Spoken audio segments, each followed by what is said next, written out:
Здравейте! Днес ще ви представя една плетка, която е подходяща и за зимния, и за летния сезон, в зависимост с каква прежда изплетете. Схемата е от 2 бримки и 4 реда, 2 от които се плетат еднакво. Първият ред е от лицевата страна. Имаме 2 крайни бримки и плетем една свалена, една лицева.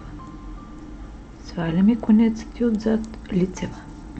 Свалена, лицева. Свалена, лицева. Свалена, лицева. И така до края на реда. Втори ред от опаковата страна. 2 крайни бримки, след което бримките се обработват 2 по 2. Първата се изплита лицево, тази, която беше свалена от предходния ред. Лицево за предната стена, след което двете заедно лицева бримка за задната стена. Лицево за предната стена, 2 заедно за задната стена. Лицево за предната, 2 заедно за задната. И плетем така до края на реда. Трети ред от лицевата страна е абсолютно същия като първия. Сваляме една лицева.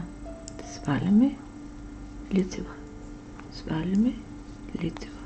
Конецът е от задната страна. Сваляме лицева. Сваляме лицева. И така до края на реда.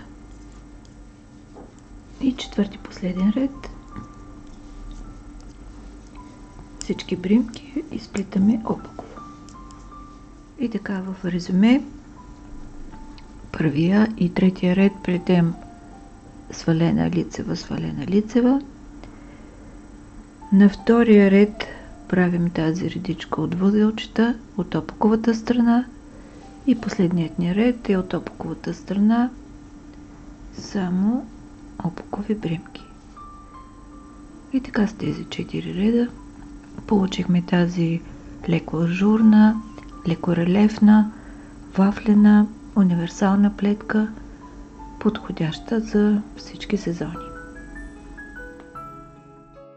Благодаря ви, че бяхме заедно. Ако харесвате това видео, натиснете бутон лайк. Абонирайте се за канала и за известията, за да гледате всички мои видеа.